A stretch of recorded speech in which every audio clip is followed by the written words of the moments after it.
Assalamualaikum dan salam Sarawakku sayang, bersama saya Mariam Zanarah Ibrahim. Tumpuan berita. Orang politik perlu mempunyai integriti bagi memastikan amanah yang telah diberikan rakyat dalam pilihan raya dapat dilaksanakan dengan baik. Menurut Ketua Menteri Datuk Patinggi Tan Sri Dr. Abang Abdul Rahman Zohari Tun Datuk Abang Openg, dengan adanya integriti dalam kalangan ahli politik akan membolehkan tiadanya berlaku lompat parti. Ujarnya, pelaksanaan undang-undang anti lompat parti ini dalam dilema kerana dalam perlembagaan adanya kebebasan berpersatuan. Pan saya senang saja, bagi saya lah. Kerana ini satu dilema. You buat undang-undang, tapi dalam perlembagaan ada freedom of association. Satu kan. Jadi kita dalam dilema. Tapi yang penting ialah mesti ada integriti orang politik. Orang politik mesti ada integriti. Kerana you membawa amanah daripada rakyat. Jadi kalau you ada amanah begini, janganlah lompat-lompat. Kerana you tu adalah membawa amanah rakyat. Jadi integriti itu important. Beliau berkata demikian dalam program Sembang Politik bersama Ketua Menteri baru-baru ini.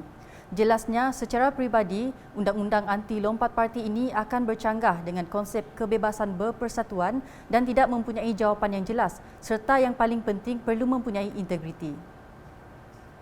Berita seterusnya, Kampung Awat-Awat Lawas merupakan perkampungan nelayan yang dahulunya hanya memiliki jalan laut dan sungai serta tiada bekalan air dan elektrik. Timbalan Ketua Menteri Sarawak Datuk Amar Awang Tengah Ali Hassan berkata, kampung tersebut kini mengalami perubahan dan memiliki kemudahan yang dapat dinikmati oleh penduduk di kampung ini. Beliau berkata demikian semasa berucap dalam majlis penyerahan enjin bot sangkut program peningkatan pendapatan di waterfront Awat-Awat pada Ahad. Datuk Amar Awang Tengah yang juga calon gabungan Parti Sarawak GPS Dun Bukit Sari berkata, GPS mempunyai pelbagai lagi perancangan untuk memberikan pembangunan kepada rakyat. Sementara itu, Menteri Pembangunan Luar Bandar Malaysia Datuk Seri Mazir Khalid memberitahu Lawas telah mengalami banyak perbezaan berbanding 10 tahun yang lalu. Datuk Seri Mazir juga mengumumkan bahawa MRSM akan dibangunkan di Lawas dengan peruntukan RM140 juta untuk memberi pendidikan yang terbaik untuk anak-anak di Lawas.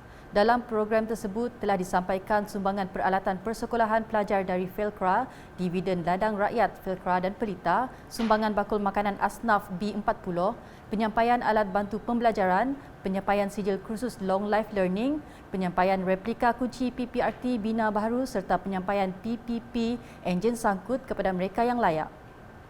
Dalam pada itu, Datuk Amar Awang Tengah memberitahu golongan belia perlu dipersiapkan dalam semua aspek supaya mereka menjadi mahir dan berilmu untuk memajukan lagi pembangunan Sarawak.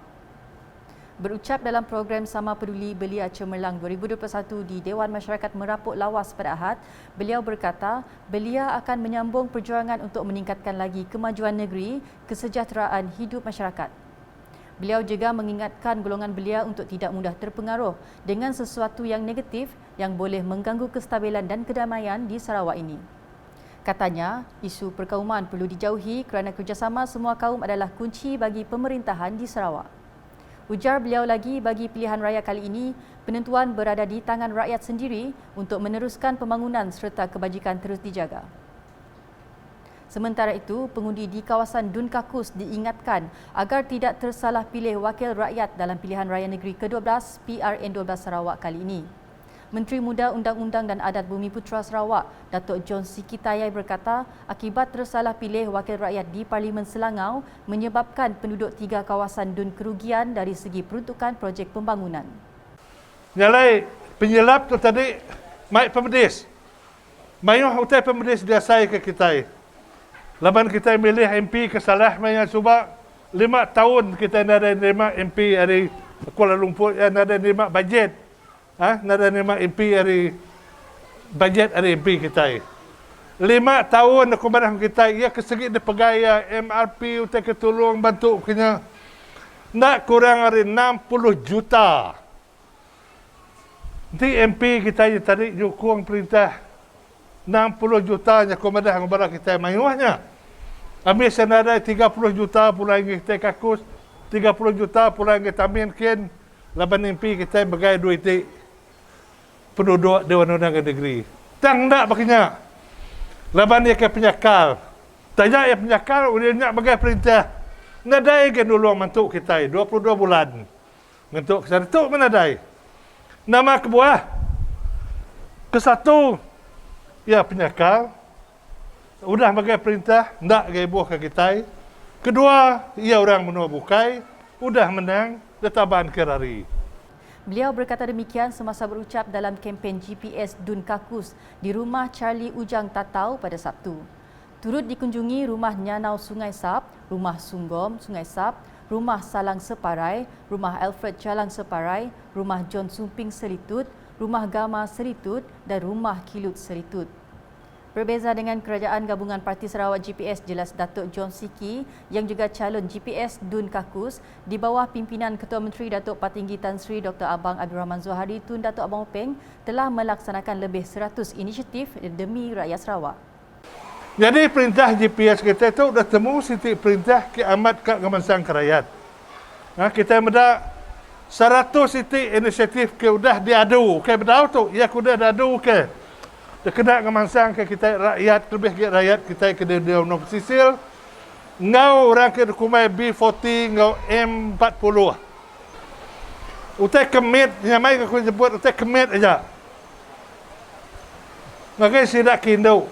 Udah kindo. Kelebih ke sidak ke biak-biak, ke baru jadi melaki bini.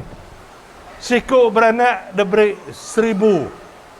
Ya kemudah tu utai kenyamai disebut. Indai diberi 450, artinya 400 tiap ikut anak dia ada. Okay. Sementara itu, Pemancar Gerosan Penghulu Alistair Ali dan Tuai Rumah Jayan menyeru supaya penduduk di Dun Kakus terus memberikan sokongan kepada Datuk John Siki Tayan. Menurut mereka, Datuk John Siki merupakan pemimpin yang berjiwa rakyat dan sentiasa turun padang dengan mengikut rekod dalam masa setahun, lebih 178 kali turun ke kawasan dan membawa pelbagai pembangunan seperti kemudahan jalan raya, bekalan air bersih dan elektrik. Manakala calon gabungan Parti Sarawak Dun Repok Datuk Seri Huang Tiong Si telah mengadakan program tinjauan mesra di sekitar Bandar Sarike pada Sabtu. Program tinjauan mesra itu merupakan kali yang kedua diadakan bertujuan mendekati rakyat dan pengundi di kawasan Bandar Sarike. Program berkenaan mendapat reaksi yang positif yang mana rata-rata masyarakat memuji Datuk Seri Huang yang banyak membawa pembangunan dan sumbangan terhadap Sarike. Dalam pada itu, Datuk Seri Huang Tiong Si juga telah mengadakan ceramah awam secara fizikal di rumah panjang yang tidak mempunyai capaian internet yang tinggi baru-baru ini. Sebanyak 30 buah rumah panjang bagi sekitar zon A, B dan C telah dilawati Datuk Seri Huang bertujuan untuk mendekati rakyat dan pengundi serta mengedarkan risalah calon GPS tersebut bersama jentera kepada rakyat. Berikut pula, projek perumahan Rumah Spektra Permata RSP Permajaya 3 Miri kini sedang menunggu kelulusan berhubung pelantikan terus kontraktor utamanya. Ketua Pegawai Eksekutif Perbadanan Pembangunan Perumahan HDC Sarawak, Muhammad Asman Ahmad, dalam kenyataan media pada Sabtu berkata pelantikan kontraktor dijangka akan dibuat pada suku pertama 2022. Katanya RSP Permajaya 3 yang terletak di Blok 6 Kuala Baram Land District Miri akan membabitkan pembinaan 101 unit rumah teres setingkat berkeluasan 700 kaki persegi dengan setiap unit rumah dilengkapi dengan 3 bilik tidur, 2 bilik air, 1 ruang tamu, ruang makan dan ruang dapur. Ujarnya, projek RM34.2 juta itu adalah projek peruntukan Kerajaan Sarawak di bawah rancangan Malaysia ke-12 RMK-12, begitu juga dengan RSP Baru Sepau Betong. Menurut Muhammad Asman lagi, HDC akan membina rumah RSP di atas lot-lot skim pembesaran Kampung Baru Sepau yang dibangunkan Jabatan Tanah Survey.